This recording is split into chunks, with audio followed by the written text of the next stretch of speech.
Today we're going to talk about how to take care of a bearded dragon. Bearded dragons have lots of space in the wild, so it's really important that we offer them space in our homes. I would recommend a 120 gallon tank.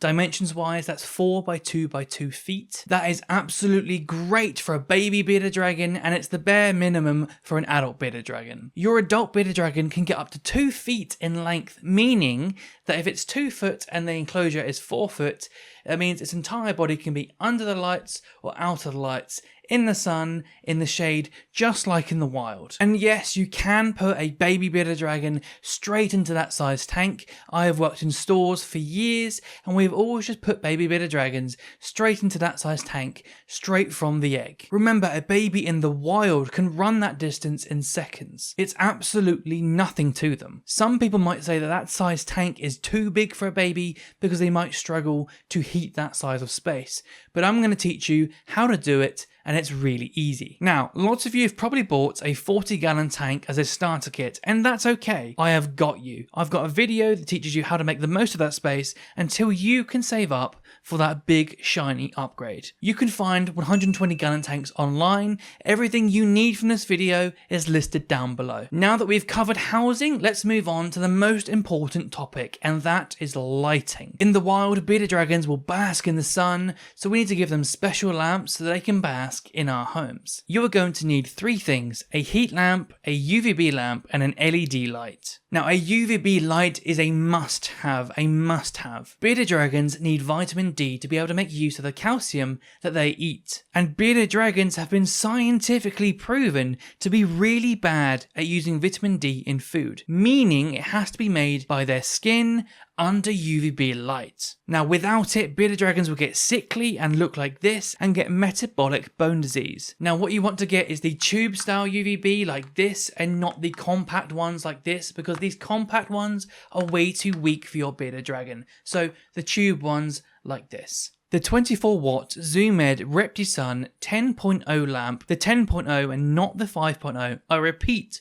not the 5.0, because that bulb is too weak. And you put that in the 24-inch Zoomed terrarium hood, and that is a great bet. Now, you want to set it up so the little bearded dragon can bask 9 inches below your UVB bulb for the perfect amount of UVB. Now remember, that's for this exact bulb for my exact calculations. The strength of UVB is measured on an index, and that's called the UV index. Now the strength changes and the index changes based upon how strong your bulb is and the distance from the bulb. I have done the exact maths for you in this example, in this exact recommendation, but if you want to learn how to pick the right bulb in any given scenario from any brand, I have a dedicated video just for you. Do not use the Thrive branded enclosure from PetSmart. The reason why is their mesh screen on top is so thick that it blocks most of the UVB from getting through. It blocks it by 60%. Now most other brands will sit around 35% blockage,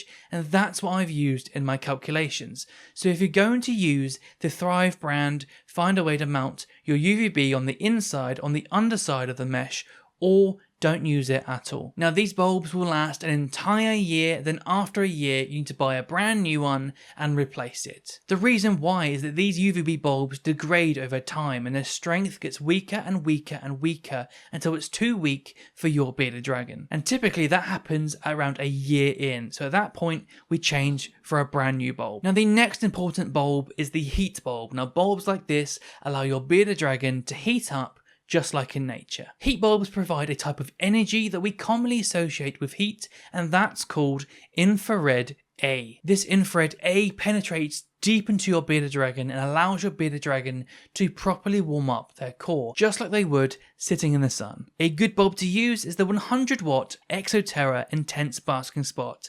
Now make sure that that's 9 inches away from where your bearded dragon will bask. The last bulb you're going to want is an LED spot lamp. Now that's going to crazily brighten up our tank. Now if you just have your heat bulb and your UVB lamp, it's very dark in your bearded dragon's tank. It might not appear that way to your human eyes lines that adjust, but it's very dark. These animals come from the Australian outback where it's really intense sunlight and it's very bright. Now, brightening up your bearded dragon's basking spot will greatly positively impact your bearded dragon's health. They are way more active and way more alert. Now, once you've got these 3 bulbs, what you're going to want to do is place them on one end of your enclosure, and that means you get a bright sunny patch for your bearded dragon to go bask in, and a shaded patch for your bearded dragon to go into when they want to cool down. Now, you want to measure the surface temperatures in the basking spot to see how hot your basking spot is getting. To do this, you want to use a temperature gun. You point and shoot and it tells you how hot a surface is. The basking spot can be anywhere from 38 to 45 degrees Celsius or 100 to 110 Fahrenheit. A good trick is to measure the back of your bearded dragon whilst it's basking. Again, those same temperatures. This is a good way to make sure that the surface of your bearded dragon's scales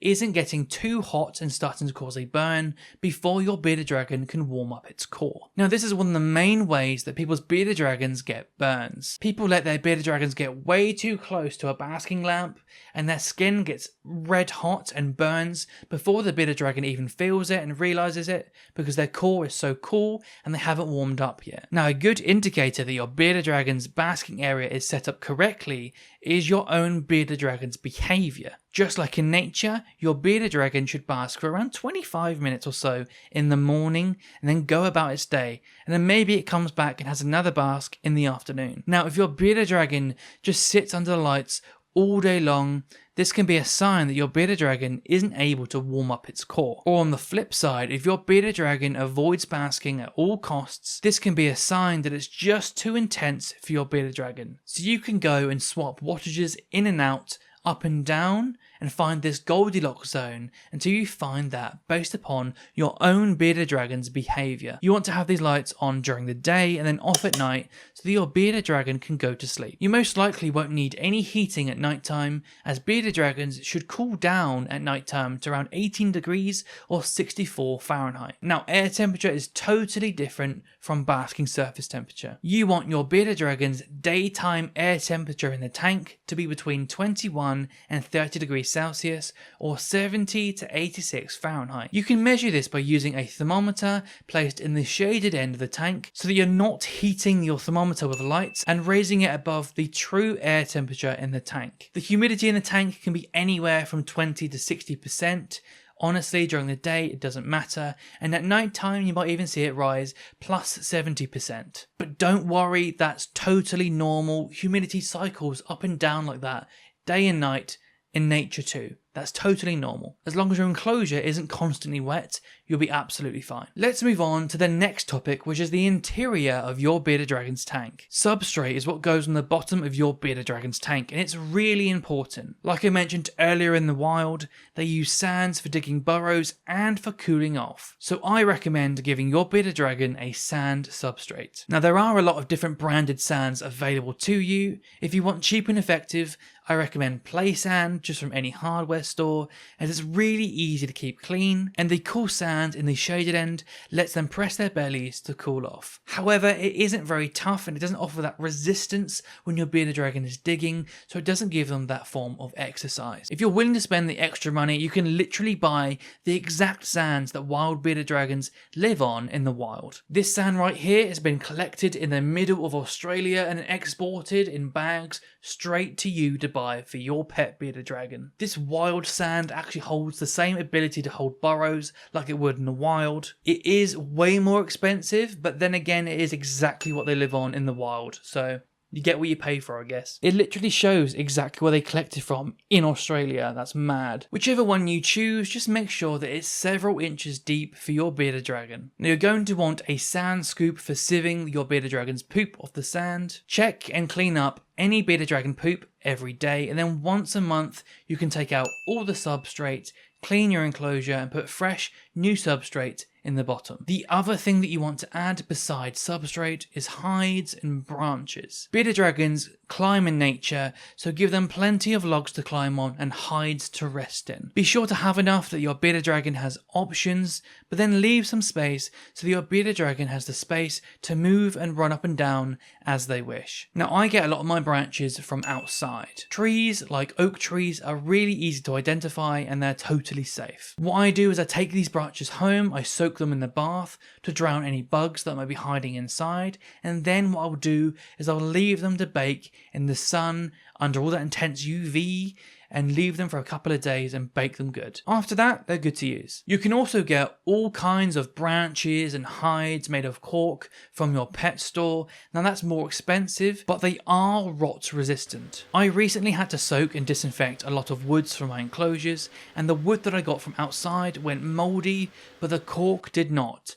So again, I guess you get what you pay for in that regard. The next topic to cover is diet. Baby bearded dragons eat more insects than an adult would, and an adult would actually eat more greens. Now you only want to feed your baby bearded dragon around 5 insects around the size of the gap between its eyes every day. Then you can also feed them greens every day at the same time. Once your baby bearded dragon gets to around 30 grams, you can take that insect feeding to every second day. And if you notice that your baby bearded dragon is getting a bit fat, it's getting a bit pot-bellied, you can take that to every 3rd day. Now adults need far less than babies. Adult bearded dragons should have 5 insects or so around the size of a dubia roach 3 days a week. And then you give them a bowl of greens around the size of your bearded dragon's head 3 days a week as well. Now a good tip is if you're going to feed greens and bugs on the same day, feed the greens in the morning and the bugs later, because if you feed them bugs first, a bearded dragon might get full and then look at the greens and be like, nah.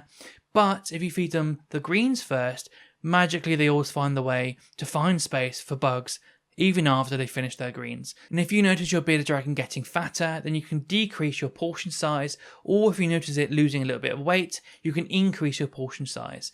Manage your portion sizes alongside your bearded dragon's body condition. Make sure that you're rotating the types of bugs you're feeding, rotating the types of greens you're feeding, so that your bearded dragon gets a nice, healthy, balanced diet. Now I do have a video on everything they can eat, from greens to bugs, right here on this channel. Give your bearded dragon a bowl of water and refresh that bowl of water every day or so. Next up, let's talk about supplementation. To keep this simple, you're going to want a calcium powder and a multivitamin powder. Dust your bugs with calcium powder every time you feed your bearded dragon bugs. The reason we do this is bearded dragons need twice as much calcium in their diet as phosphorus.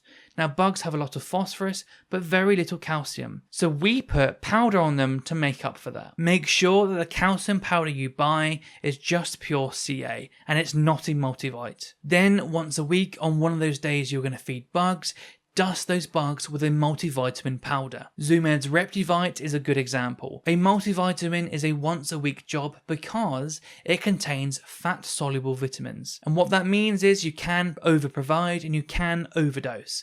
So keeping it once a week, you're absolutely fine. The other topic is brumation. Bearded dragons will stick to the shade and cooler areas in the summer, and in the winter they'll dig deep burrows to hibernate. In the summer, your bearded dragon might barely even bask. Now that happens when the air temperature gets naturally very warm and your bearded dragon doesn't feel the need to bask. And that's okay, it's healthy, it's exactly what they do in the wild. Sitting in the same spot in the shaded end, but still awake and alert and looking back at you, is exactly what estivation is, and looks totally different from brumation. Brumation is when our bearded dragons go into a deep sleep throughout the winter, and often that's for weeks at a time. As you start getting into the winter period or at the end of fall, your bearded dragon might start sleeping a lot, hiding away in hides, not really eating or eating very little, and that's okay, that's perfectly normal. Now what I advise is at the period going in around November, or if your bearded dragon does it earlier, that's absolutely fine.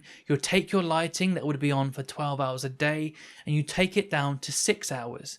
What this does is it naturally allows those air temperatures to drop and ease your bearded dragon into the brumation that they're going to do anyway, but it still offers them that intense same basking spot that they would have during the day. So after weeks your bearded dragon decides to wake up and go for a bask, that basking spot is exactly the same and there for them during the day. Then what they're likely to do is then go back to sleep again. And again, absolutely fine. Come the end of February, coming into March, going into spring, you can ramp that lighting back up to 12 hours a day and guide your bearded dragon out of that brumation. You don't really need to feed during this winter time as your bearded dragon's unlikely to eat anyway or be very sleepy.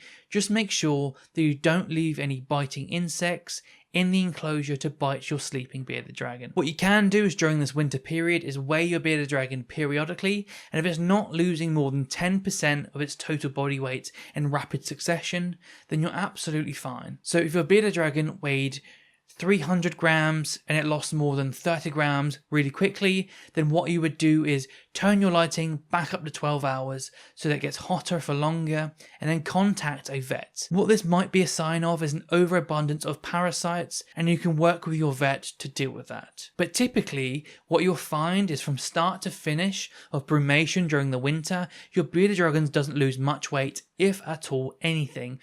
My bearded dragon might lose like a couple of grams. Everything that you need from this bearded dragon shopping list can be found linked down below. If you like these types of bearded dragon care videos, there's plenty more coming, so subscribe for that, and I'll see you in the next video.